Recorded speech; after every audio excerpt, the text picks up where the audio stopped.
somewhat of a haunted semi-truck myself, Spider-Man.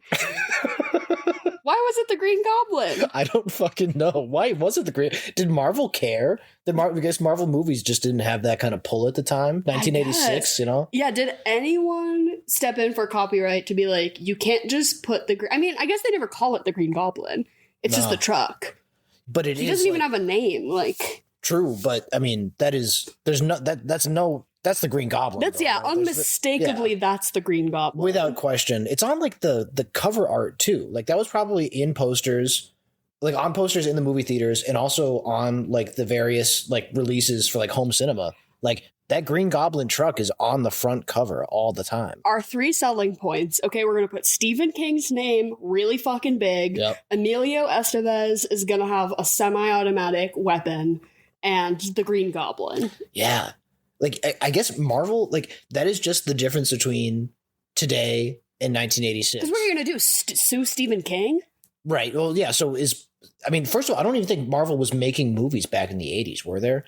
Like, I don't even think they had like they didn't have like a even like for department. even like for TV movies. I think like it took until the 90s for them to start releasing stuff like that. Like they had like the old Fantastic Four, but like again, I think that's all. I think Marvel didn't even make shit till the 90s. This is the origin point of the MCU. Is Maximum Overdrive. This is the first Marvel movie. That truck played by Willem Dafoe, funnily enough. Yeah, he's inside that engine making it go. I wish we got to hear the internal monologue of the truck. That would have really added something to this for me. There is that cool moment with the Morse code where like they communicate their goals or whatever, you know? Yeah, like, yeah. I at some point, if he's like, you know, hello, Emilio Estevez, don't blow me up with a rocket launcher. Yeah. You know? Like, that'd be awesome. No, that's what I would add. I mean, this movie, I think they only added. No, nothing was said no to. No. I you know, browsing the Wikipedia before this, it's like Stephen King admitted that he was coked out the whole time. Yeah, doesn't he say he straight up does not remember like being there, which is so funny. So, hi Swamp. This is some whack-ass movie podcasting. Emily is away this week, so this is just going to be the Dara and Hank corner. What up, Swampers? Henry Hank is my husband. I refer to you as both names, and sometimes I worry that people think I have a little side piece named Hank. Yeah. When really it's like a Dr. Jekyll, Mr. Hyde situation. Yeah, that's how we keep our marriage fresh. Like, yeah, sometimes you're Hank. I have a split personality. Oh, babe, can you be Hank today? Yeah. But the cool husband I talk about on the podcast is Hank. Yeah, but you're stuck with the real life Henry. Yeah, bummer. I think I refer to you like when I'm talking to other people, I call you Hank, but I feel like in real life I call you Henry. Well, you know what? When if it's just us in the room together, we are not really saying each other's names very often. I'm struggling to find an example of when I'd be saying. Do you ever talk to someone who says people's names in conversation like so much and you're like, wow, I guess I just don't do that? It's like one of those rules of power thing though, right? That they like tell you to do that to like socially engage more. So I always feel like I'm being manipulated when somebody's saying my name to me a lot. I'm like, what do you want from me? No, that's a good instinct. I feel the exact same way. The only people who talk to me like that are people who are trying to get something out of me or are trying to take advantage of me. Right. Yeah. Manipulative people are like, I will say sometimes to like, if I feel like I need to add emphasis or to like delineate if I'm talking in a group of people. Oh, like, hey, I'm talking to you. Yeah. It is so creepy to be like, if you're alone in a car with someone and they're like, I don't know, you know, like just inputting my name in there is freaky. Don't do that. But anyways, this is Henry, and we're going to be talking about Maximum Overdrive, all caps, stylized, all caps, Maximum Overdrive, which is Stephen King's singular foray into cinema. One and done. Yep. His one attempt, I would say. I'd call it an attempt, an effort. His effort at directing, basically. He did write the screenplay, and this is based off of a short story of his called Trucks. Yeah. Very creatively named Trucks. Trucks. And I guess Trucks is in a published, collection of short stories where some of the other short stories also have elements of like anti-technology So they pulled some stuff from the other short stories, which is where I think this got a little muddy, because originally it's very much just like Christine. It's just about a truck, a haunted truck. But they're like, no, it needs to be bigger. It's like we're in the wake of a fucking sus comet, and all technology is weird and going against humans, but not all technology, just when it's convenient for the story. And you quickly have to just let it go and suspend your disbelief that this is not going to get explained, and it just is a sometimes thing. And an interesting delineation that they make, right? We have the big Mack trucks are all animated and taken over, and none of like the civilian cars are taken over. There is that, the Jeep with the machine gun mounted on it that's taken over, but then nobody else's cars are taken over. And like also nothing inside the diner is ever really possessed too. Like the diner seems to be like a safe space for some reason. But sprinklers and like hair dryers, and the saw that they had for whatever reason to cut turkey or fucking whatever behind the counter at the truck stop. So basically the film is focusing on this truck stop in whoever knows where. I think it's North Carolina. Oh, yeah, they do say. Yeah, North Carolina truck stop, where Emilio Estevez is sort of our protagonist, and he is a recently released convict who is working as a chef, cook. He's like he's kind of doing a lot. He's a greasy kitchen monkey, isn't he? He's just like, he's kind of doing a lot. He's a parole guy in the kitchen. Yeah. Yeah, he does what he's told. He's got a dirty white t-shirt and he's doing the greasy work, And it's owned by this guy named Bubba, who just has like a basement full of just insane guns and cannon launchers for some fucking reason. That actor, what's his name? Pat Hingle. Yeah, Pat Hingle is just like the most evil sheriff of all time, right? He has the most like, I'm the wicked man in charge now. Like I think so he's got a southern accent. He's in a position of power. And he's abusive to his employees. It's got like real like plantation owner kind of vibes to it, right? Like he's just like so wicked and like terrible. He's like, you're only gonna clock in for 8 hours today. And he's like, no. And he has his like sidekick who is like obviously a stunt actor. He's like this really big guy who's just like throwing himself across whatever scene we're in. I thought was so funny. That guy's great. But it was basically, and then there's also the waitress. So it's like the employees of this truck stop along with a handful of truckers. And then throughout the movie, we get a bunch of sort of wayward travelers eventually making their way here as the Earth passes through this comet, as we get in this lovely title screen that's like, hey, we're going to catch you up. The Earth is passing through this comet, and we're going to be in the wake of the comet for like 8 days, 56 hours, 9, we get some stupid, again, coked out. You said numbers. Is that a thing? People on drugs are really into like angel numbers and shit. That rings true a little bit to me. I think people who like, if you get like super fixated, which is something that cocaine tends to do to you. You're trying to find meaning in everything. Yeah. I think like any uppers is typically associated with like people doing just cracked out numerology, and so there is, because I was looking it up, 19 is like a signifying number in the Dark Tower series. And I was trying to see if like any of those dates in there are kind of like related to that. It's not really, basically. Like it's set in 19 whatever something, like it's right. I'm sure maybe if you added those numbers up in a specific way, like the way that numerology always works, right? You could eventually find something. Yeah, but it just, to me, maybe, I'm telling on myself now because I saw all the specific dates, times, and numbers. I was like, that must mean something. But you're kind of Stephen King pilled in the way that you knew that this was sort of a coked out disaster piece. So you were kind of like, I bet this guy is doing some sort of wild stuff. If you haven't listened to our episode that we released about the Dark Tower, Henry was on that, and you share sort of your personal experience with Stephen King as an author and, his books over time, seeing how his life and his struggle with addiction affected his work. You were reading the Dark Tower series, which it's like you can kind of see him commenting on it and paralleling it. Yeah, the commentary too, but then when he's in the thick of it, he's writing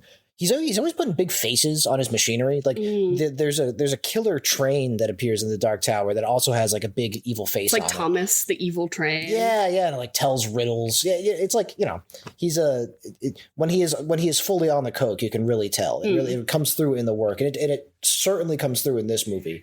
Yeah, and that was the situation here that I think a bunch of Hollywood producers got King kind of swept up, that they were like, oh, we want to buy the rights to Trucks. And then they're like, oh, we just can't get anyone to write the screenplay good enough. Steven, why don't you do it? And then he took a whack at it, and they're like, you should just direct it. Because basically they just like wanted his name on it, I think is the situation. And he was like, I don't really know. I've never really done this.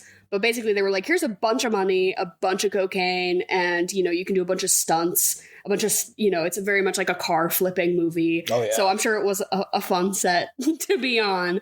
But yeah, you mentioned that he openly is like, I was so coked out, I do not remember being there. There was a funny comment for some of the production people who were like, oh, we weren't really aware of the cocaine use. It was actually drinking that we thought was the issue. Like, we couldn't even be focused on the looming possibility of cocaine because he was having 14 beers before lunch on set, and that was what we had to deal with. Stephen King's writing process is he's slamming lines, downing beers, and just locking himself in a room, like just cranking out books. He's like, he has the lifestyle of like a rock musician who is on tour, you know what I mean? But he's just like sitting in his cabin in Maine, like writing books on his typewriter, you know, like he's like strung out every day, but he's still just like kind of badass, cranking out it. Yeah. Also just so very sad. I mean, you know, it's people deal with success in all kinds of ways, you know, and Stephen King's still with us today. So, you know, it's very grateful for that, certainly, you know, but I also like, I just love Stephen King's obsession with AC/DC. So fucking fun. Yeah, so AC/DC scores, or like soundtracks, I guess, this whole movie. I think the majority of them are original songs for this film, but they definitely do a few pulls of some faves to pop in. But they do not let you forget that this is an AC/DC forward movie. And honestly, I think it kind of saves it in some moments where I'm like, well, at least we're sticking to this creative direction. Yeah. At least there's sort of something, we're hamming it up, kind of camping it up with this rock AC/DC. Like the dialogue is like, it can't be too heavy because there's some mad guitar riffs behind us that you're probably going to be paying attention to. Yeah, I wonder about the tone of this movie. If you have it like a more traditional horror soundtrack, you know, if you have it kind of sound like Psycho or something with like the shrieking violins, or like, you know, more ominous sound effects. There are some moments that I bet if you scored differently would have like genuine jump scares to him, maybe, or like some real, like, some tension to it. More haunting. The Green Goblin being a bit more haunting and a little less like, wait, that's kind of a badass monster truck. Yeah. I'm never scared. I'm like, oh, that's sick. That is pretty sick. And I think that's the point. I think that's what this movie's going for. You know, like, no one, they're not trying to unsettle you. They're just trying to be like, oh, dude, look at that. Holy shit. Pretty cool. Am I right? You mentioned all like the car carnage that goes on. Like, there's that opening sequence where the bridge controls get fucked up, and like we see the AC/DC van, you know, right. So the 1-2 punch, they really seal the deal that you're going to be listening to AC/DC for 90 minutes. They have it very prominently in the opening credits, like music by AC/DC, gets its own title card, which of course it does. And then while this, what's it called? What's the like, Jesus, the bridge that goes... Like a lifting bridge. I don't know, like a drawbridge? Drawbridge, for sure. Well, that's like on a castle. No, that's like a moat. I don't know. You know, when you're driving on a bridge and you have to, like, stop because they're going to open it to let the boats through. It's not like a suspension bridge. That's like a... That's a different... Yeah. I don't know. I'm not an architect. But you know what I mean. But for some reason, it's like this is the first instance of technology kind of freaking out. Oh, well, we get the cold open with Stephen King, where it's him at the ATM machine, and the ATM machine keeps telling him that he's an asshole. And like, you know, he's like, honey, the machine won't work. He's like, okay, we cold open on me. He gives kind of like a Kevin McAllister, Macaulay Culkin, like hands on his cheeks kind of face too. He's like, the ATM's calling me an asshole. Honey, and he slaps his cheek, like he's like, whoa! We must be in the wake of a mysterious comet. That's another thing too. Like, Emilio Estevez has this line where he's like, he seems aware of that opening title card. That's like, the comet will pass by Earth in 8 days and 72 minutes and 36 seconds or whatever. And like, well, it's because his new girlfriend listened to the radio while she was getting assaulted by that's right. the Bible salesman cab driver. And she was paying attention. Yeah. And then they fucked and they transferred knowledge, so now he's all caught up on the situation. We didn't see any of that happen. Right, but that's all implied. That's implied. Yeah, a lot of implications that people understand this situation that I myself am not quite solid on. No, we do this movie really seals the deal, not to jump right to the end, but the main conflict of the movie is resolved with another title card at the very end. It's just like a little placard that's like, and then the next day, a Soviet satellite that just so happened to be equipped with a bunch of missiles blew a UFO out of the tail of the comet. It's like we all lived happily ever after. We never see anything. There's nothing implied about that. That has nothing to do with any of the characters we're following in this movie. But just know that off screen it got resolved. Yeah, these guys survived this night, and you know what? They're going to be okay. It's so confusing because we got the context that we're in the wake of this comet and some technology, some machines. Let's just maybe use the blanket term of some machines are going crazy and are attacking humans. And it's mostly trucks, but also we get a handful of other instances, but we also see many machines that are not being evil. So, yeah, who's to really say? And it just seems like it's because we're in the comet. And then we get one passing comment from basically our female love interest for Emilio Estevez has to just arrive at the scene somehow. And, we've already got the waitress, can't be the waitress, so we need to introduce a new hot young woman. So she's just hitchhiking her way to Florida. That's all we really ever learn about her. And she is with this like kind of grimy traveling Bible salesman. I mean, let's take a second for the Bible salesman. What a crook! Yeah, what a bastard! Oh my God, he's the only one who actually ever is tapped into what's happening because they're all like, okay, the trucks are attacking us, the machines are attacking us. We need to take shelter. They're taking shelter at this truck stop. Which, if all the trucks are evil, why would you want to be at a truck stop? That's stupid. But he at one point is like, oh yeah, this is because the aliens are controlling the machines to kill all the humans so that aliens can inhabit the earth. And then it's sort of just like, okay, you're not of any consequence to the story, so you're moving on. But then the end title card is like, yes, that was the case. There was a UFO in the wake of the comet, and it got struck down. So it's like, what? Where was that storyline? Like, all that is just for somebody in the editing bay to be like, yes, the irony. That's like, it's only satisfying for them because like, we knew this about the movie going into it. Yeah, I guess you didn't know this. We've really tricked you now. I think that's a core theme in this movie is that the things that are happening with the characters just have nothing to do with the plot or what happens to them, right? Like, there's no, like, Emilio Estevez isn't flawed in some way that he needs to confront. He's not going from point A to point B. Well, he is, and when it gets confronted, his new love interest just doesn't care. Like, she shows up, and basically she's, like, in her little suit jacket, and then she's like, Emilio Estevez, you're kind of hot. And he's like, ha ha ha, sure. And then she gets into a sexier outfit, and then the two of them just are an item and just kiss and have sex and are just a couple, basically for the rest of the movie with zero lead up. But at one point, Bubba tries to be like, you don't know anything about this guy. He just got out of prison. And Emilio Estevez is like, I'm so ashamed. I was young. I was flawed. And she's like, I don't care. Let's bang again. It's pretty much. That's what I'm saying, right? It's a scene that is like trying to imply that we're building something and we're going somewhere, but so it's got nothing to do with the main plot of the movie. First of all, right? Like, it's not. They're like little side love story, right. Which it just goes from 0 to 100. Like, they're giving each other little pecks on the cheek, like they've been married for years. Yeah. Give me one last kiss before I go. There's like 40. We get 48 hours at this truck stop, and they're rock solid. Oh yeah, I mean, yeah, like they like fall asleep together in each other's arms naked, in the porn room. Yeah. Oh my God. The room where the walls are covered in clippings of porn, because that's what truck stops are. Yeah. Well, I mean, truck stops in the 80s, babes. We weren't there, We don't know what it was like. Outdoor shower thing they got going on too. Like the stall of showers feels very 80s truck stop to me too. Mm-hmm.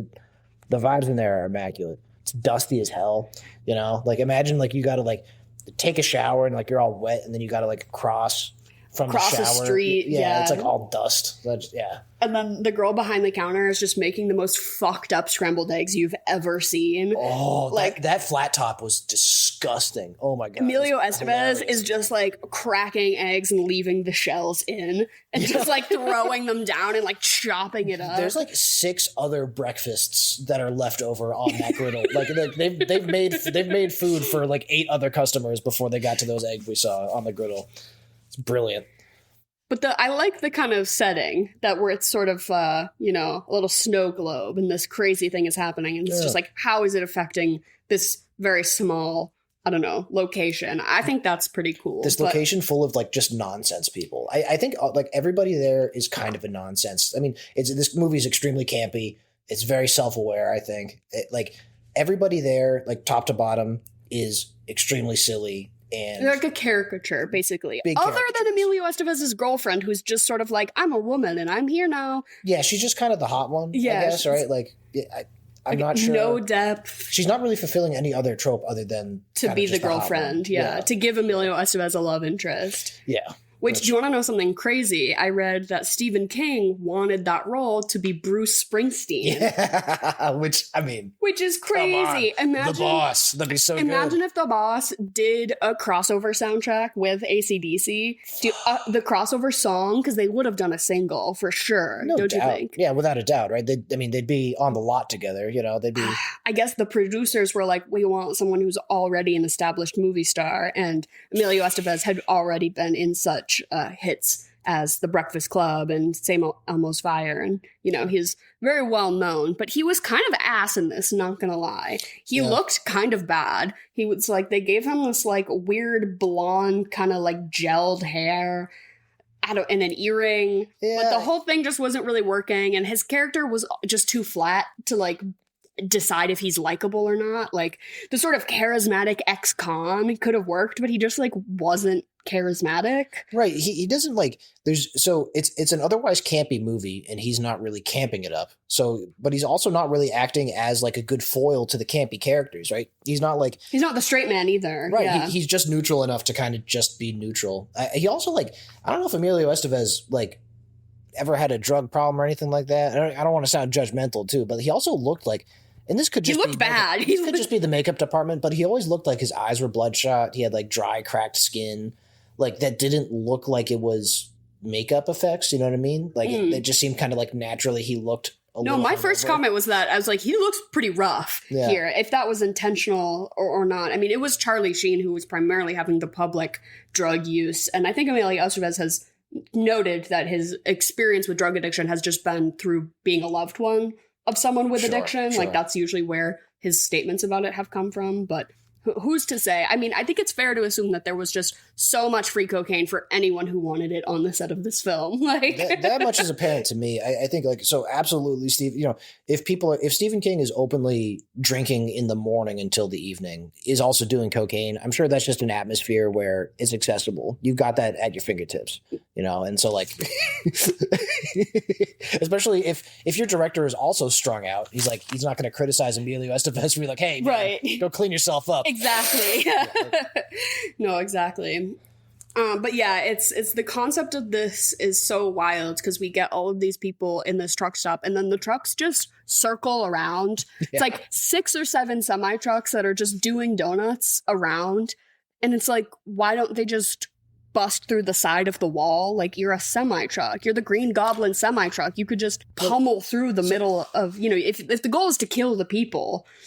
They do eventually get there, right? I mean, they eventually go nuclear on them. But I think so what I'm kind of piecing together, I thought about this for a bit. I think that we see the scene in the suburbs where all the machinery kills the people, but that's not where for whatever. So if we're going with the aliens are trying to clear out humanity a bit so that they can come do their invasion, the only way, and this is me doing more narrative work than the movie's doing. This is me applying a bunch of stuff after the fact. If the aliens' goal is to clear out a bunch of humanity, they keep the people in the truck stop alive to fuel up the trucks. That's what it because seems that like is to a me. big part of it at the end. Yeah. So all the trucks in the whole country, it seems, line up on the highway to get refueled at this truck stop, and the truck with the gun comes out, and Morse code threatens, like, you are going to refill, and the child who just knows Morse code. Yeah. Well, he's a classic 1980s Boy Scout. Yeah, some Boy Scout shit. And he's like, the trucks say that they're going to kill us if we don't fuel them up. And then we get this wild montage of everyone fueling up these trucks, but acting like it's exhausting. Like they're like tapping each other out, and Emilio Estevez is like hunched over and sweating. Yeah. It's not any more difficult to fuel up a semi than it is just a car, right? You're just standing there with a pump. And they show the blisters on his hands too, and it's like, Don't they have those little latches where you can kind of keep it open? that technology can't be that new, right? In the 1980s, they must have had that. Well, I know they did. We totally know they did because we show a scene earlier where they're hands-free pumping the gas. Emilio Estevez's hands are chapped like he was digging a hole for 8 hours. Yeah, like doing tough manual labor. They are all looking exhausted. Right, like digging holes straight up, like the holes from holes. Like it his hands are like bloodied and blistered. Like he has like no skin on his hands, and he's just like, and he's like breathing. And like it looks like he's had like his 30 days of temptation in the desert, like fueling up these trucks. Yeah, it's bizarre. And like I guess they also seem like they are in the shade too. Like it doesn't look like the sun's beating down on them. They're underneath that big gas station canopy. Like maybe it's a little hot out. North Carolina in the summer, that's no joke. I guess. Yeah. For some reason, this is really taking a toll on everyone. So the aliens are keeping them alive. Sure. The only way that this is making sense for me is if the aliens have decided that trucks are the most lethal thing to humanity. Like Big Mac trucks are the most lethal thing, which is hilarious because they can control guns. I was gonna say, we are shown, well, is the gun being controlled by the truck? Because it is mounted to a truck. So maybe, because we don't see any guns. Because this is, once again, defining what machines are affected by this comet / aliens. And the answer is it's entirely arbitrary and random. Because it has nothing to do with electricity either, though. Like, it's not an electricity thing. We see a knob just get turned. So simple machines, levers, pulleys. And it's not about the size of the thing either, right? Because we see everything from telephones to there's the lawnmower, and to sprinklers to Mack trucks. The car, there seems to be a woman who gets strangled by the window of her own car. Yeah.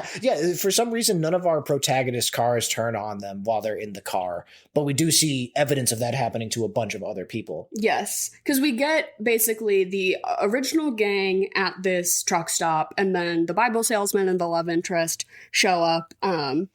Because they're just like, we got to get to safety because she listens to the radio. We also get this kid who witnesses a vending machine spit out sodas and kill a bunch of people at like a peewee baseball game or something. Like nails a guy in the head, and it's like this super gory shot of like a soda can. Like, dent in his skull. Yeah, it was pretty nice. Yeah, a lot of fun like stunts and makeup and like just cornstarch blood going on in this movie. Loads of cornstarch blood. Oh my God. That actually did make it quite worth watching. You could tell that they were having a lot of fun with like the stunts department. Oh yeah. So I think with this movie, it's got the hallmark of a really boring movie with plot points just happening because the plot just needs to happen, right? We only like these issues we have with the technology turning on randomly that's all in place because the technology needs to turn on when it's going to be for the plot, right? Right. The technology becomes evil and tries to kill you once we need the plot to go forward.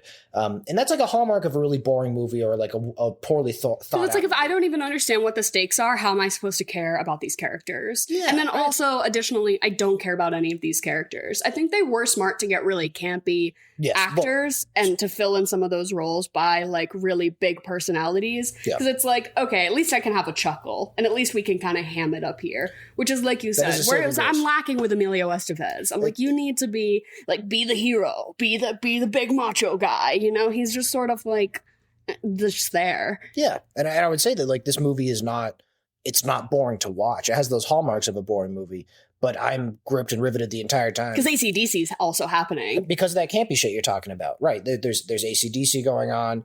the we made you, the waitress coming out of the diner, like just trying to yell at the trucks to make them go away. She like has this like epiphany where she's like, we created machines, how can they rebel against us? And she's like running out and having this like coming to God moment where she's like, we made you. So good. So if you're like running out a truck that's equipped with a machine gun. Right. No, I think it makes for a really pleasant viewing experience. So the campiness mixed with all the crazy stunts too, the car carnage that we see. There's like loads of explosives going on. Like there's my favorite scene is the couple, the wife who is the voice of Lisa Simpson. Yardley Smith, I think her name is. Yardley. Yeah. I didn't know who that was. I thought she was excellent. She was like one of the saving parts of this movie. Are you alive?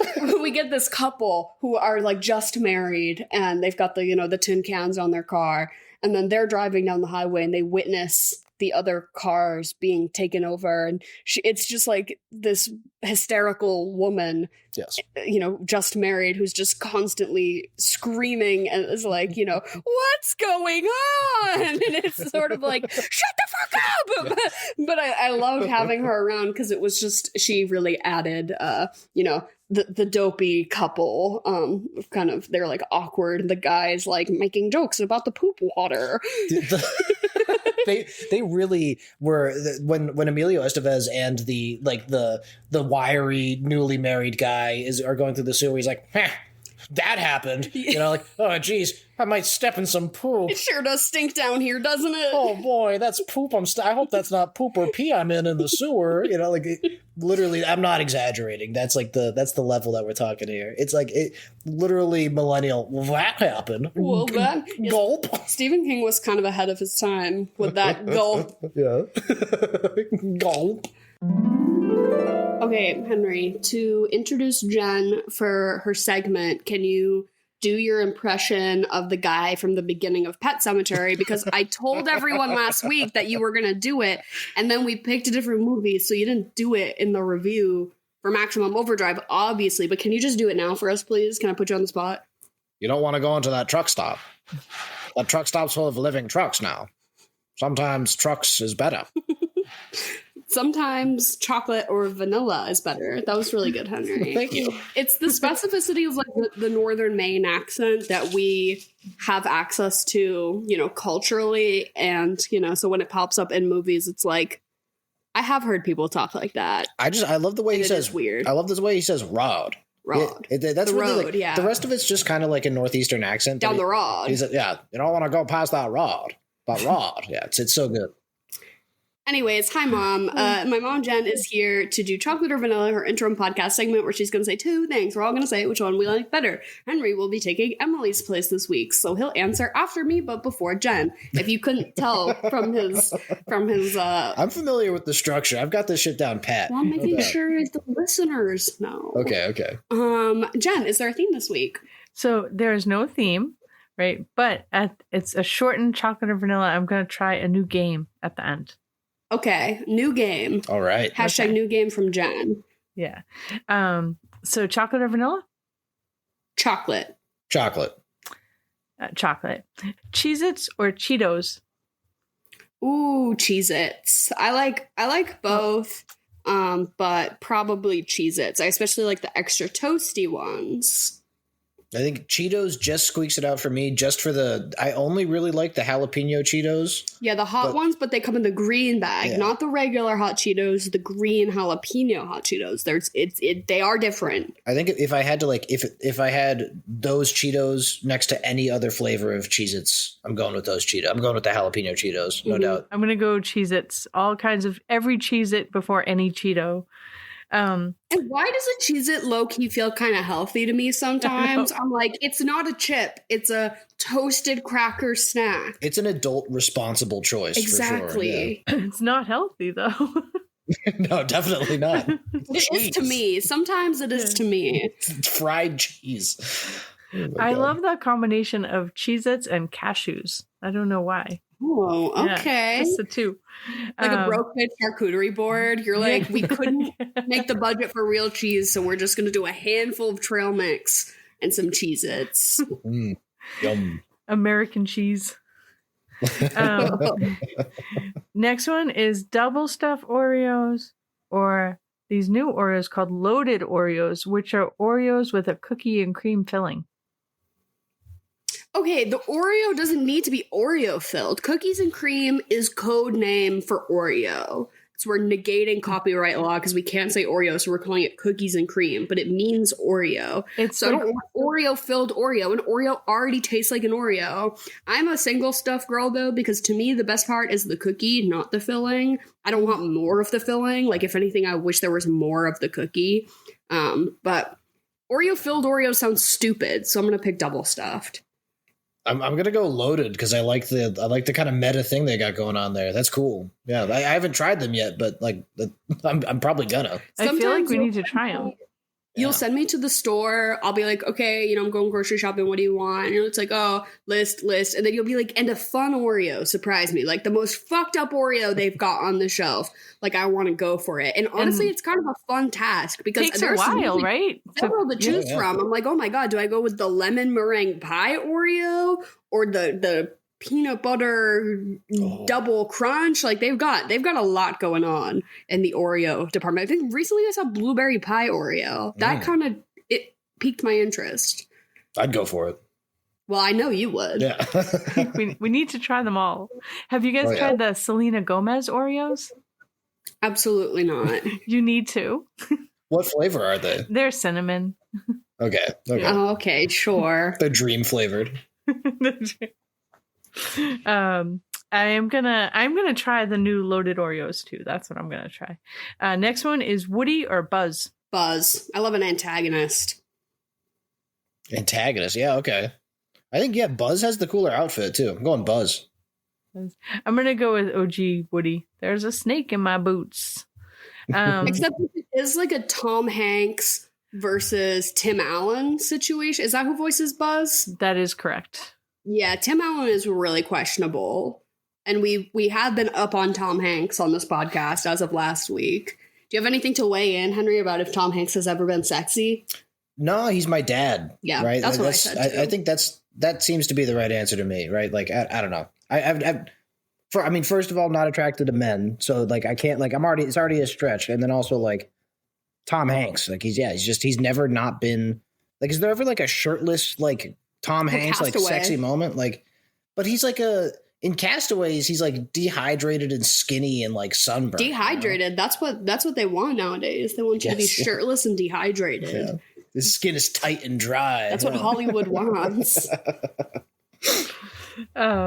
Next one is hot apple cider or hot chai tea.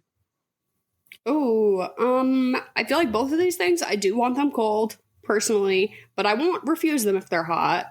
A cold chai. Yeah, I want iced chai. Well, I guess I want coffee in my chai too. Right. I want it to be an iced coffee chai situation, which is why I think I'll pick hot apple cider. All right.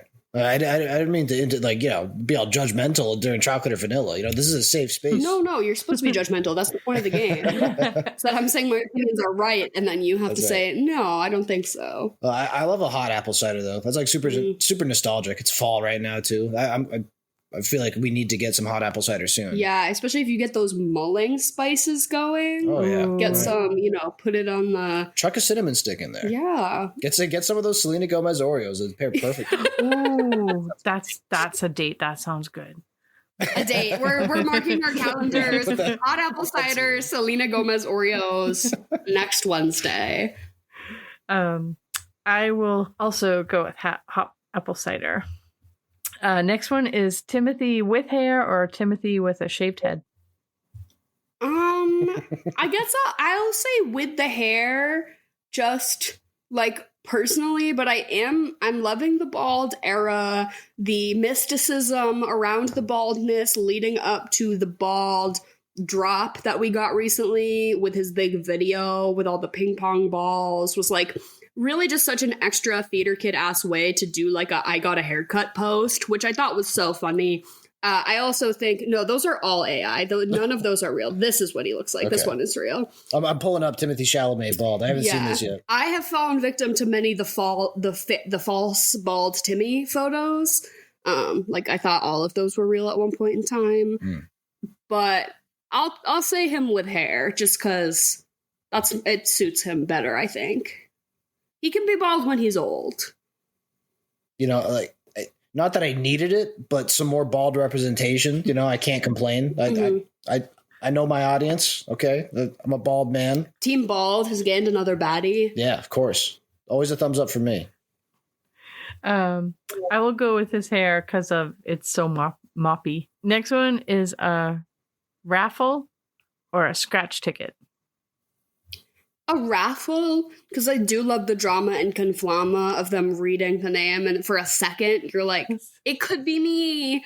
A scratch ticket I find always depressing. Like every time, I never buy them because I don't gamble. I don't really like to fuck around with my money like that. But if one is ever like given to me as like a gift or anything, I'm always just kind of like, okay, now we go through the somber experience of scratching off the little things to see that you either won nothing or that you won another $1 that you can basically just buy another scratch ticket with. Yeah. Is like the intended purpose. So not really my vibe. I right there with you, Dara. I think like a raffle is like a communal experience, like that shared excitement. So good. Have you ever won a raffle that stands out to you in your mind? No, not really. Like I think I've won, you know, like my mom was in charge of like Boy Scouts and or Cub Scouts. So like the little kids stuff back in the day. So she was throwing a lot of raffles, a lot of like fundraising stuff going on. So I witnessed to one, I think I won like some soap one time, you know, that sucks. But I was having a great time at the raffle. You know, I won shit. And I guess was you put your ticket in the soap. So that's kind of on you. That's sort of like, did you ever see, you're like, this one doesn't really have a lot of tickets in it. Maybe I should go for it. And then you're like, what am I going to do if I win the soap? Well, that was usually my strategy. I was usually a little defeatist about the raffles, funnily enough, right? There'd be like a cool, like, utility knife or like a Swiss Army knife. I'll never win that. Yeah, no. Well, if you're at like a Cub Scout thing, everybody's going for the utility knife, exactly. Right? No one's going for the soap. No.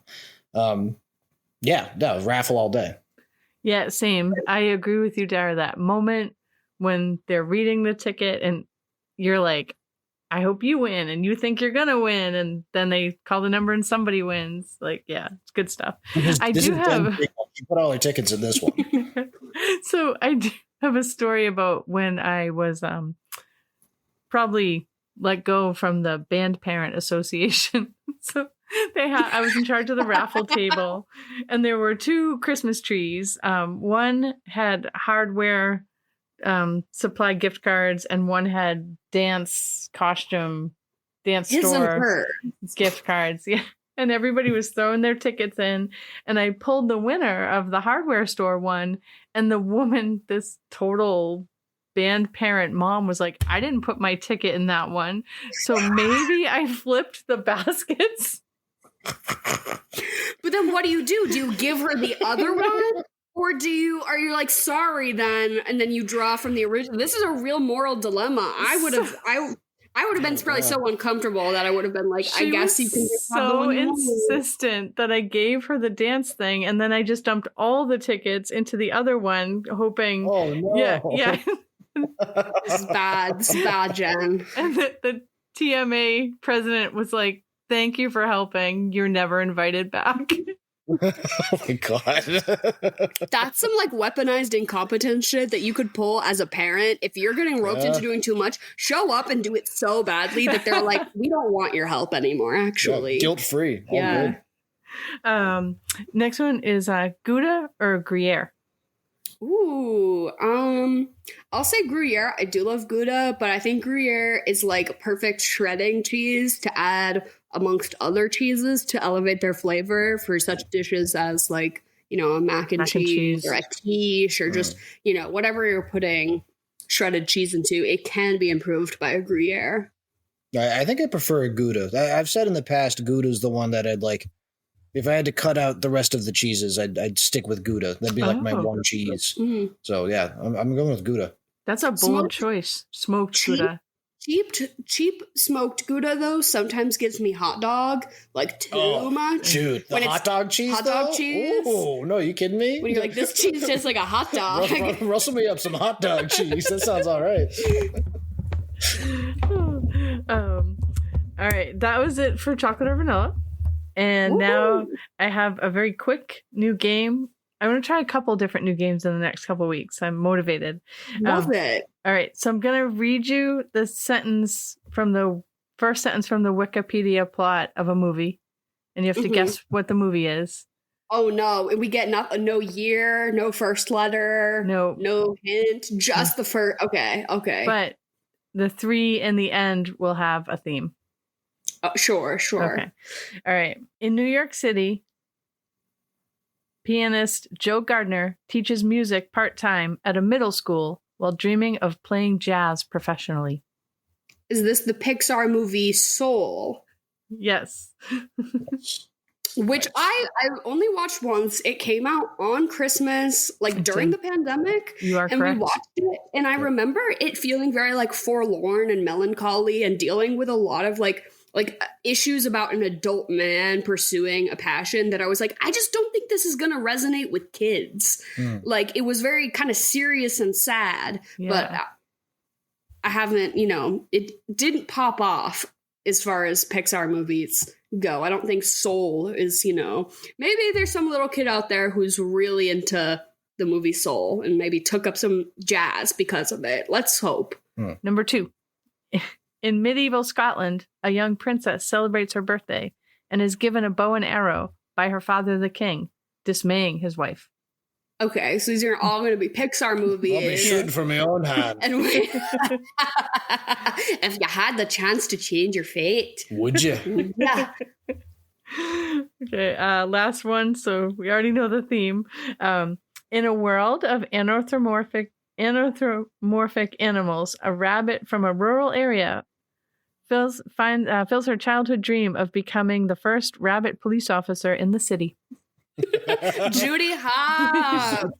Zootopia. Which Zootopia 2 is coming out soon. Yes. Already came out. The trailer's out. I just remember seeing pregnant Judy Hopps, and I don't know if that was real or if somebody made that.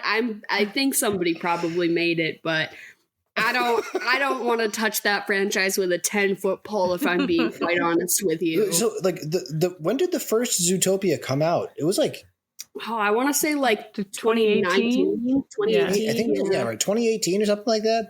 So, like, after that's in a pre-BLM world. Yeah, we're pre-Floyd, right? pre-George Floyd. Pre-George Floyd. Zootopia. Oh, God. Like, yeah. Oh, not with a 10-foot pole. I mean, I'm going to see it, I have to know. I have to know if she's pregnant or not. 2016. Yeah, wow.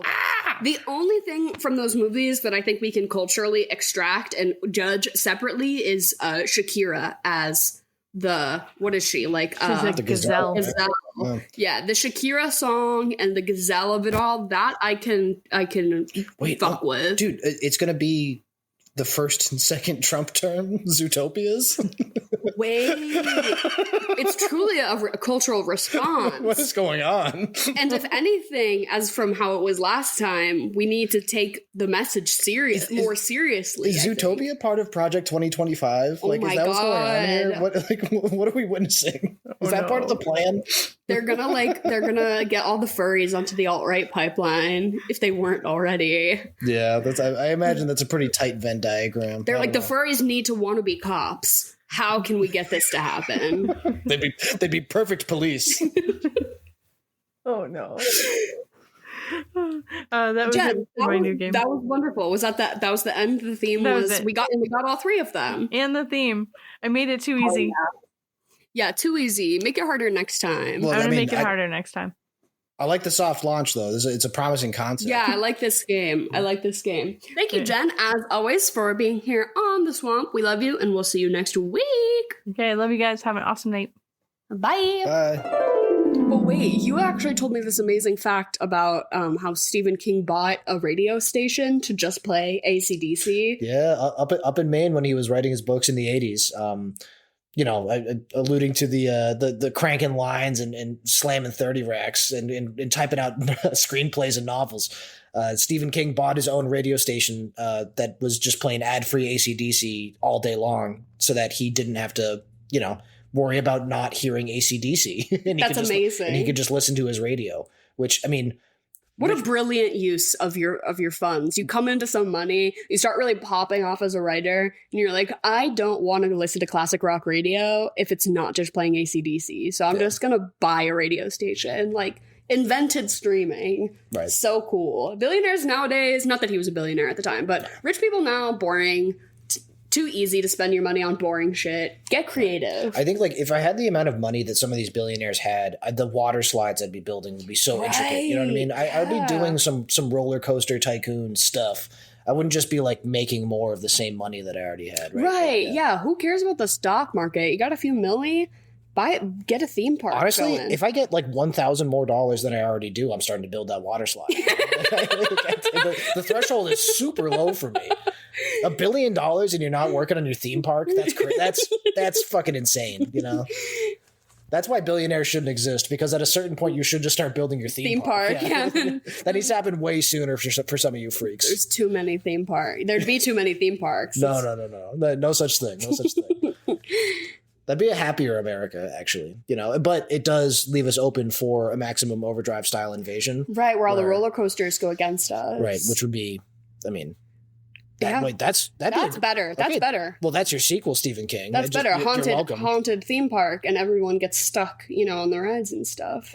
That's almost certainly a Goosebumps book. Oh yeah, almost definitely. Yeah, I couldn't tell you which one. Which I was a little bit surprised that this movie didn't have more gore. Like it is pretty gory, but I was imagining some like pretty intense car wreck, bodily mutilation, and we didn't see too much. It's really just the fake blood. There's loads. There's plenty of fake blood, and that's really it. Like when people get shot by the M60, the big mounted machine gun on the truck, it doesn't show, like, there's no squibs. There's just paint afterwards. Right? There's no like bullet impacts. We just see the reaction to being shot. Right. Lots of like little tricks like that, where whenever like, you know, we're never cutting to a close-up of a silicone model of like something happening. You know, there's no like practical effects like that. The part where the kid gets run over by the road roller. You know, it's like it's just like a soft foam roll, and you could like see it like curving around the kid. See, I just assumed it was like a dummy, but there's like what do you call like that construction? Like the big roller. A road roller.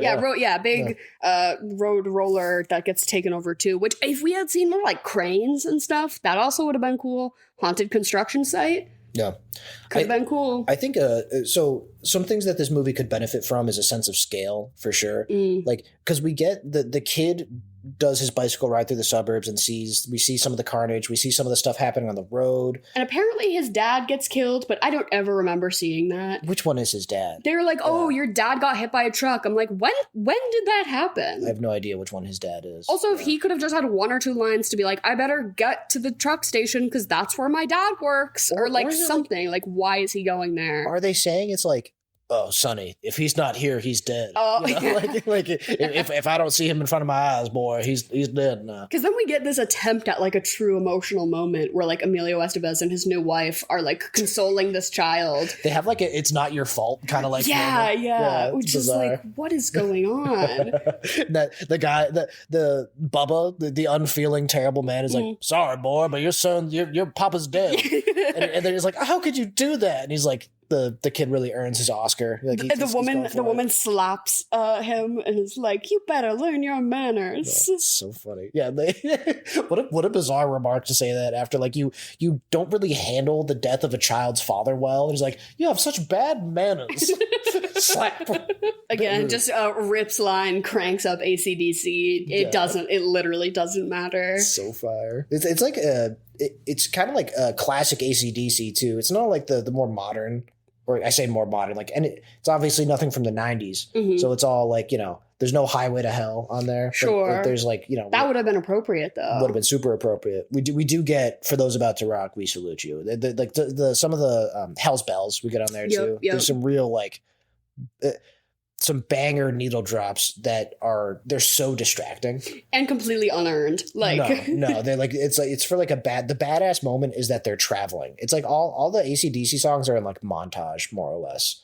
You know, they're just like they're these passing moments of like, oh my god, how epic is it? This movie's epic. I would say, yeah. This has an epic. I've been like ironic. You know when you start saying something kind of ironically, but then you start saying it so much that it's like, I can't really argue that the use is ironic anymore because I am genuinely using it as a reaction and saying epic as that very like 2012 millennial, like, you know, epic mealtime is always the first thing that comes to mind for me. It's like hashtag epic bacon. Yeah, dude. No, like, this movie is wicked epic bacon. That's dude. epic. Yeah, that's epic, bro. I don't mean epic like Lord of the Rings or like the Bible. I mean it's just something that's like a little bit cool. I mean, it's like sick. That's sick, bro. That's epic. No, this movie is, the whole thing is that it's fucking sick, dude. Everything that happens, it's like, it's so sick, dude. Like every time I see a scene, I feel like that is what the art is trying to communicate to me. You know, like that's the emotional through line of this movie, is how totally radical it is. That's like the whole thing. I still can't get over the green fucking goblin face on that truck, right? Yeah, like, never explained.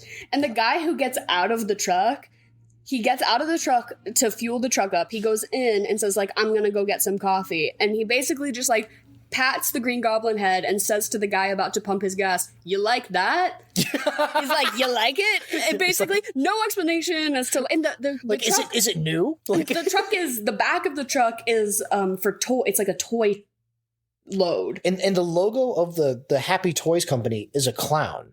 But it's not the Green Goblin. Yeah, well, because presumably different back parts of the truck get put. You know, the Green Goblin front of the semi is entirely different from the cargo, right? Like, so that's just that guy. That's just what he's. That guy doesn't work for Happy Toys. He's just hauling Happy Toys. Yeah. Right now, but he just always has his personal Green Goblin truck. But it's just hilarious because the trucks we get that primarily circle the premises are like Bic lighters. I think there's like a Miller beer on one of them. So they just pick some specific companies, which again, did this get cleared by legal? Like, can we use the Bic logo on a haunted truck? If I worked for Bic, I'd be like, no. It makes you think, like, is that because in my mind, that's like how you do an integrated sponsorship. But in the not thought out, coked out movie world that we're living in right now, that could just be, that's just the logos that were on those trucks, man. I don't know. Yeah, this one, we'll just put the trucks in there, man. I don't know. We got a couple $1,000s from Bic. Or no, I'm saying like Bic didn't even know, right? Bic didn't even pay for this. They were just like, this is just the kind of like, we couldn't possibly Greek this out. We couldn't possibly make this work. You know, let's just, fuck it. It's going in the movie. We already have the Green Goblin in there, you know? Like, who cares if a Bic truck makes it through? What are they going to do? Sue me? I'm Stephen King. Exactly. Yeah. But the kind of confidence you get only from snorting a fat line and just being in an environment where not anyone will ever tell you no. No. So he just would like probably throw out an idea and everyone is like, okay, well, I guess we're making that happen. Okay. On the wiki, it says that he would that he sucked at directing and he was basically like way in over his head. Which I think is probably why the substance use was so up at that point, right? Because he's just like, you know, having a stressful. It's like, I don't know what I'm doing. Yeah, I'm sure making a movie is very stressful. I'm sure a ton of people are talking to you about money and shit that you don't have the answer to all the time. A new director too, I bet, is like, if you're not used to being in a movie making world, like that's a tough. All-encompassing, you're touching every part of a big production and I'm sure job to have. You'd be way more privy to having producers take advantage of you too if it's your first time doing it. Like, he didn't know any better than to just listen to what everyone was telling him, probably, which is definitely not in the best interest of the art. No. There's another funny story from the wiki is the cinematographer. Yeah. You read the story too. Yeah. So I want to, before you tell the story, I want to note that while we were watching it, there was a handful of moments that I was like, wow, this movie's kind of like well shot. Yeah. Like there were some, like the lighting was kind of nice. Like I can't say for all of it. There were some times that it definitely was getting a little rocky and did not look as nice. But there were a few moments, especially in this opening sequence where we get Giancarlo Esposito in the arcade that's attached to the truck stop, and it's like the arcade machines also come alive and zap him, and it's like they're spitting out coins and spitting out cigarettes. He gets like hypnotized by one of them, and he like touches it. Yeah. And it's basically just like a Pac-Man machine or something, and it zaps him and he dies. No. But the whole thing is like these cool lights and just this interesting framing and blocking, and I was like, wow, this movie looks kind of nice. And I was like, who who did this? And then that led me to learn this story about Stephen King just like actually royally fucking up. Not only is this movie bad, but like people got hurt. Yeah, a guy lost his eye. So the cinematographer of this movie is Armando Nanuzzi, I think. He is Italiano, because they were like, Stephen King doesn't know what he's doing, so let's get a pretty high-end cinematographer. Right. So they really balled out and got someone good, which is so funny. And what's even funnier too is this guy did not speak English. So like he had like this very like vague grasp. If you would ask him questions, he would just respond with yes, yes, yes. You just you know, again, so lit for coked out Stephen King that the guy shooting your movie's like, yeah, we got that. Just I'm a yes man because I don't even know what you're saying to me. They only taught me yes. So Armando Nanuzzi loses his eye. He's the one holding the camera. And he is looking down the scope of the barrel during the lawnmower scene. The lawnmower isn't around for very long. It's just kind of like scares the kid. And it chases him a little bit. It's just a brief and it's covered in blood to imply that it has killed before, but we don't get to see that. So when they go to shoot it, when the lawnmower turns on, despite being warned that they should just take the blades out of the lawnmower. Because who's going to see it anyways? Right. In that shot, you don't see the spinning blades. At no point are the blades like even part of the shot at all. We don't see the grass behind the lawnmower being cut. Yep. Like, yeah, there's no reason to have blades in that lawnmower. Stephen King was warned about it. He was like, no, it should be in there. Again, yeah, it should be in there. And when they turned the lawnmower on to film the scene, a stick that was attached to the blade flew out and hit Armando directly in the eye. He had to be helicoptered out, and he eventually lost that eye, which was the same eye. He's a cinematographer. That's the same eye that he used to look down the lens of the camera. That's he literally lost his eye. Like he lost his vision. Yeah, he called it his shooting eye. Yeah, he doesn't have that eye anymore. That crazy. Eye is gone, right? Did he do any notable work after this? Do we know? He went back to Italy and he did like consulting work and stuff like that. And he sued the shit out of Stephen King in a lawsuit that he won. Yeah, thank God. Thank God. He got like $16 million. Thank God it wasn't Marvel suing Stephen King, but rather this man who truly did lose an eye. Yeah. Marvel's not losing anything from this, but somebody did, and they did get their comeuppance. So thank God for that. But yeah, a lesson learned, I guess. Take the blades out of your lawnmower, dude. And maybe then that is because did he finish the movie? Like no. So then that makes sense to me why some of this movie looks really nice and other parts of it do not at all, because he had a different person behind the camera. No, you are right. I think especially that opening sequence is like the lighting of it so interesting. The just like the blocking of it adds to a lot of the tension, and that tension is lacking in other parts of the movie. The rest of the movie is just kind of like there's no, even when they're doing their escape scene at the end, there's no real tension there. Like they never get spotted by the trucks. Like they're just kind of they have rocket launchers and guns, but it doesn't really like. They give a gun to the child, and the child shoots at a machine to sort of get back for his dead dad. And then he's like, I don't want this anymore. And the kid swears off violence for the rest of the movie, like with 15 minutes left to go. Beautiful. Yeah. So beautiful. And Emilio Estevez's solution is that he knows of an island where there are no cars. And he says this in like a post-coital haze to his lover. He's like, I know about this place. And so their solution an island where there's no cars is if they can just get away from the truck stop, they can get on a boat. Which, are all vehicles reliable? What do we know about the control of machines? Nothing. So you're relying on a machine to get you across to this machineless place. What? At no point are they like, at no point are they ever punished for their assumptions. They assume that the boat will be fine. And it is. And it's fine and nothing matters. You know, like they assume that if they pump gas for the trucks that none of them will be killed, and it's fine and everything's fine. And the trucks are true to their word. Yeah. And everyone was fine. There's nobody. The only people who are ever in danger are the people who are like, come on, what are you going to do? Hit me with your truck? Yeah, right. The stupid people who die to show that violence can happen. Right. The crook Bible salesman who tries to like, assault that woman in his car. Like, he's like, oh, geez, I'll go outside and I'll teach these aliens a lesson.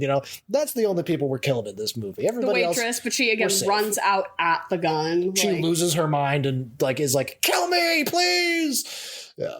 There's like there's kind of an interesting part where like the trucks seem to celebrate after they kill I think it's after they kill the waitress, they all start like honking their horns at the same time, which, you know, the truck's goals are never really understood for me. I think so.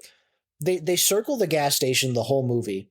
Is that because they are corralling these people to keep them at the gas station so to that wait for all the other trucks to come so that they can fuel everyone so up? that they can pump gas, right? Like they need to keep like their slaves where they are. So then we can send out the Morse code speaking gun truck, the warden, and just hope that we can get the message across that we need you to do this 70 days and 70 nights of pumping gas. That's going to destroy your morale. That the montage, the sun does not change positions in the sky like that much. Yeah. They do that montage of them fueling up where Emilio Estevez is like dehydrated as shit and his hands are blistered is like over the course of like 4 hours. Right. Based on like the sunlight that we're working with. Like it's not like the evening time by the time he finishes or anything like that. They start at high noon, and by like, you know, it would have been funnier if he had to spend the 8 days of them being in the wake of the comet fueling these trucks. Kind of like the Long Walk kind of vibe, right? Yeah, like, you know. Which I did just see the Long Walk in theaters. I was afraid I was going to miss it because it's petering out. There are not as many runtime or show times as there were a couple weeks ago, but I did walk times. I did get my ass to the theater and I did really like it. Especially if you're a Stephen King fan, knowing his kind of sense of horror and drama, it very much was giving that, and amazing performances from David Johnson. I don't know. He's from Europe, so it could go either way. And Cooper Hoffman, just like really, they just knocked it out of the park. But like so gory and so gruesome. And I went with my mom and I like apologized to her afterwards. I'm like, I'm sorry you had to see that. Also, a lot of poop coming out of butts being shown. Like shit coming out of a butthole that you see like more than once. That's a good like Instagram page that I've found recently. That's like Public Poopers. Yeah, Public Poopers. Yeah, it's really quite. You can just be horrified for as long as you want to be on the internet. If you wish to be horrified, you can just do it. That's an option for you. Imagine if Stephen King had Instagram Reels in the 80s. That would have been crazy. No, I think actually he would have been so content. He never would have written anything. Yeah, he would have had everything that he needed. It would have just doom scrolled. Yeah. That's why there's no good art being made anymore. We're all just scrolling. We're watching Public Poopers on Instagram Reels. We'll never have another Maximum Overdrive because of Public Poopers, and uppers really just aren't that popular anymore. Yeah, what drug's big with Hollywood? They're all taking. Well, at least I know all the rich people are taking like ketamine and shit. You know, they're all on Ozempic and downers. You know? They're all chilling out. They're all vibing out. Yeah, just investing. They're all investing in microdosing LSD and psilocybin, bro. Yeah. I mean, I guess.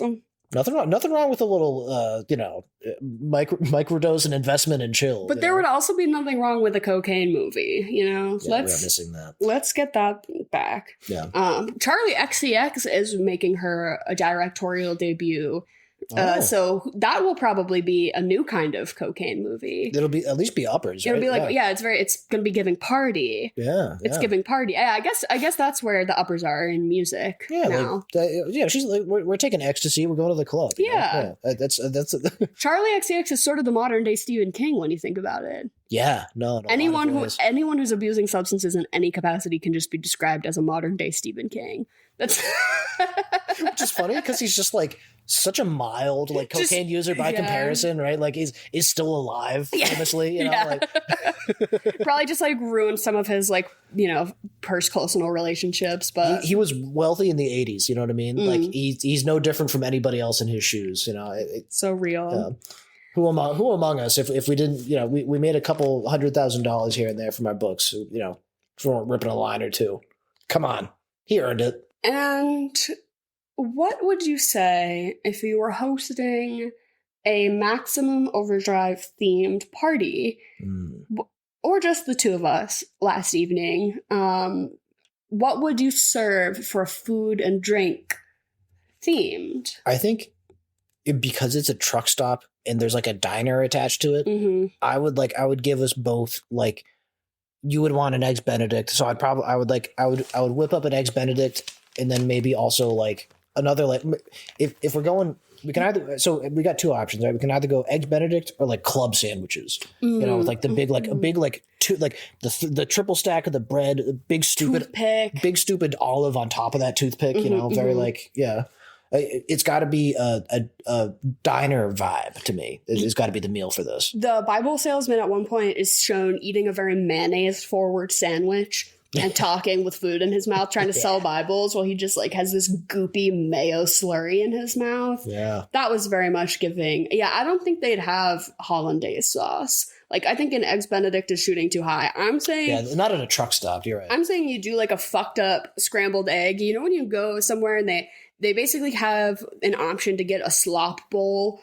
It's like they'll call it a scramble. They're like, you know, get the Southwestern scramble. And it's like, we basically just took 8 to 12 ingredients and we mashed them up, and you're going to get a slop bowl. Yeah, we're not going to throw enough eggs at this to make it an omelet. But and it's not going to be, you are going to have to eat it like a hog at a trough. You know, like there's no rhyme or reason to cutlery here. It's just a slop bowl. Yeah, just dig in. So I think you could do like a big egg scramble where you have, you know, whatever meats you've got in your fridge, you know, sausage, bacon, just chop it up. Big burnt piece of toast on the grill. Yeah, crumble up a toast in there. Crumble up a toast into your scramble. Yeah, why not? Some salsa. Add some salsa. Like, we've got salsa in the fridge. You know, that might as well be in there as well. It's got to be like that cheap, like canned stuff from the store. You know, like the most like white people salsa you can get. You know, I was also thinking like chili. Like a can of like Hormel chili. Yeah, absolutely, dude. Absolutely. Yeah, that's giving this movie. A can of the Hormel corned beef hash. Oh yeah, dude. Oh yeah. That is feeling maximum overdrive. A spam witch. Yeah. I did 2 pieces of white bread with mustard and a couple of pieces of spam. Yeah, that's this movie for sure. Yeah. I in my Letterboxd review, I called it a Bud Light Lime on the beach. So I think like, which I do.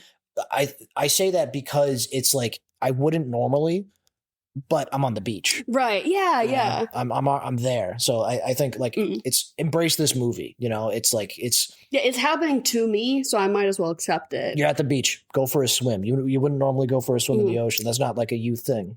Bud Light. You got your shoes off already. You have your Bud Light Lime. Go in the ocean. Watch Maximum Overdrive. And I will use this opportunity to shout out anyone who's listening who's a Letterboxd user. If you don't follow me or Henry or Emily, all of our Letterboxd handles will be in the description below. Henry writes very funny movie reviews. You give every movie either 5 or 0 stars. Well, the only ones, so they receive just no rating. The only ones that I've given no rating to are... Because there's not a 0-star option. You have to give it a half star. Yeah.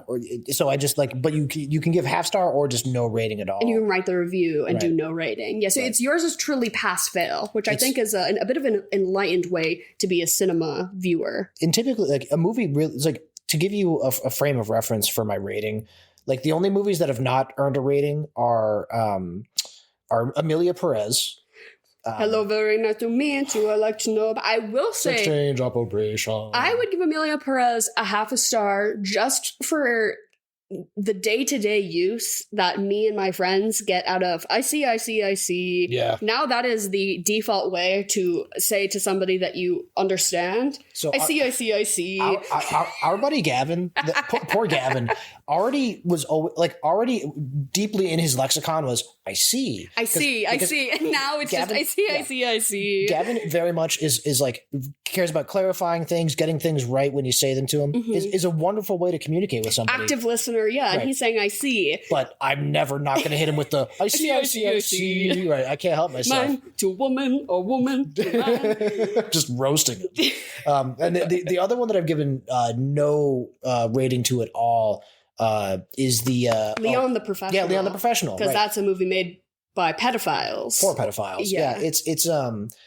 It's just Leon the Professional is the most disgusting, and especially if you watch the director's cut, which is insane that it's like legal to view it. Yeah, we had this strange experience where if you listen to the episode that we did on the Swamp about it, I think I talk about it, but it's like the Leon the Professional, the cut that you can find usually has a bunch of really fucked up shit cut out of it. And then if you watch the director's cut, it's like very much you realize that the person behind the camera is a pedophile. Yeah. And then you learn, like, we also didn't know that the first time. So having lived with thinking I kind of like this movie and then learning that there's this like really sinister other side of it that I didn't know about is like, oh, it just makes you feel so icky and feel so icky for Natalie Portman and just everyone. It's so that simply cannot be a 5-star movie. Right. Yeah. But then pretty much I give everything else I watch 5 stars. And then I kind of delineate it by like, I like it or I don't like it.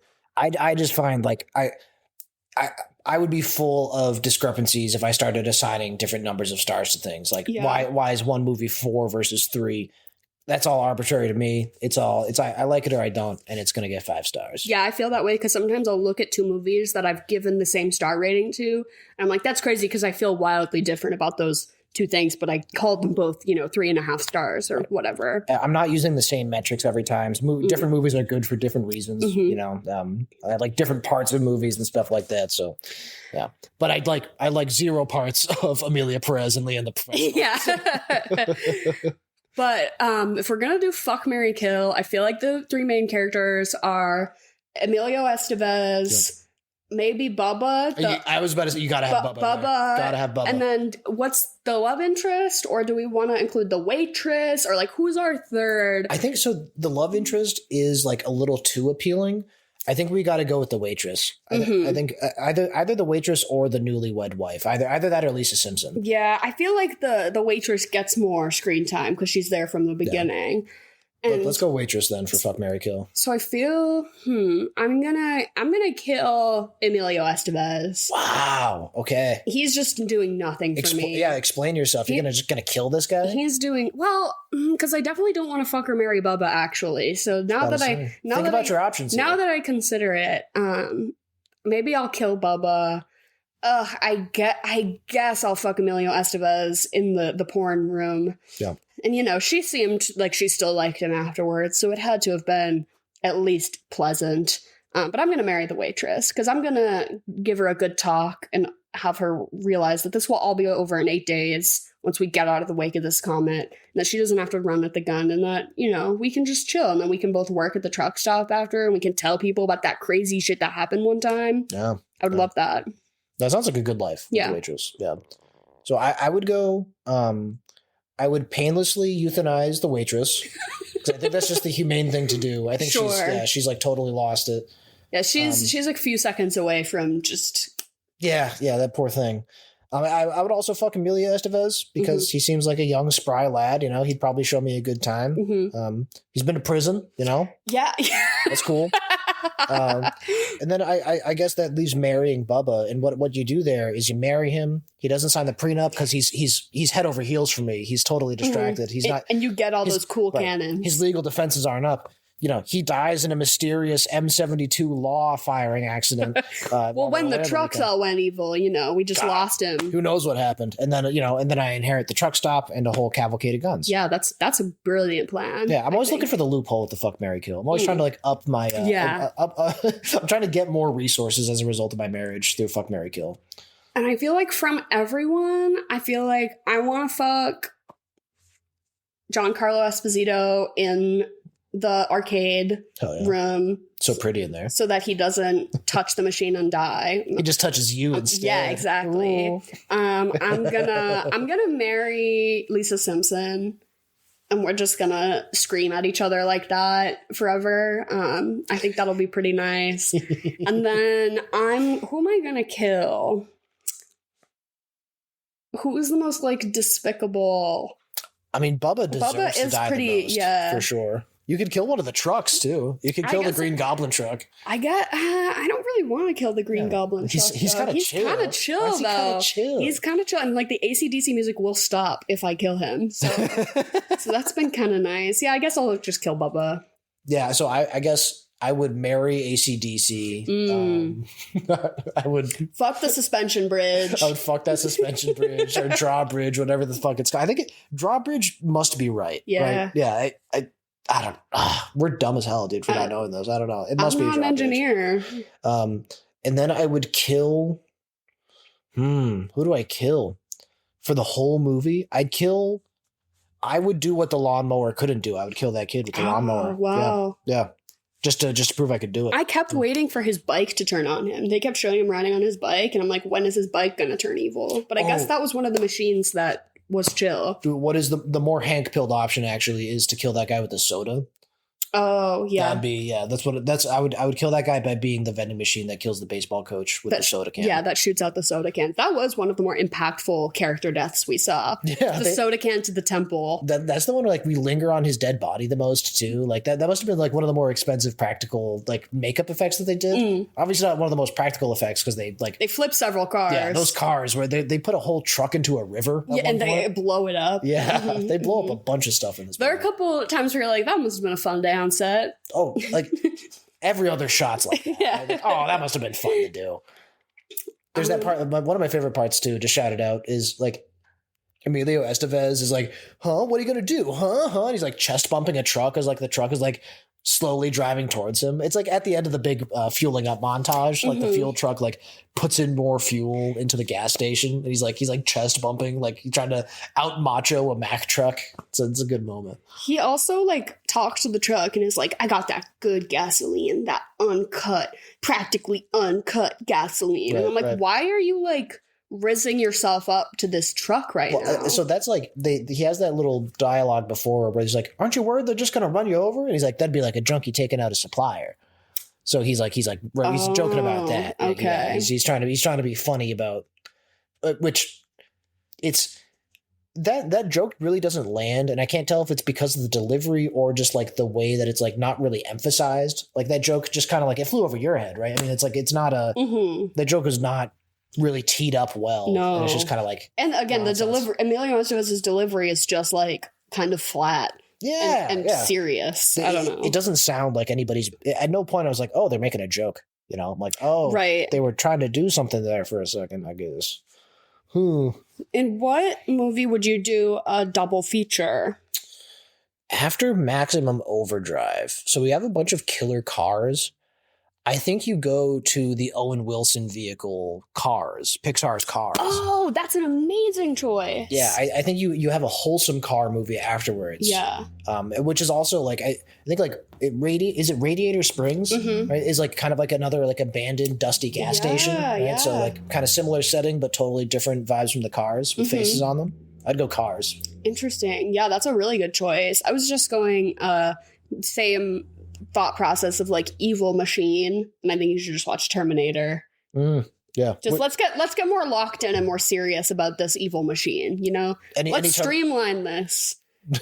Yeah, let's let these machines actually kill. Right? Is it the first Terminator and any Terminator in general? I mean, everyone likes the second one the best, so I guess that's just the practical answer. Well, Jimmy Cameron. Yeah, James Cameron. I might try to get Emily to do James Cameron month for my birthday. Oh, you should do so that I can force her at gunpoint to watch the Avatar movies. So we can at the hour mark here, we can take this moment to talk shit about Emily and see if she and see if she listens to this episode. No. I think a great month would be to do the Jimmy C sequels.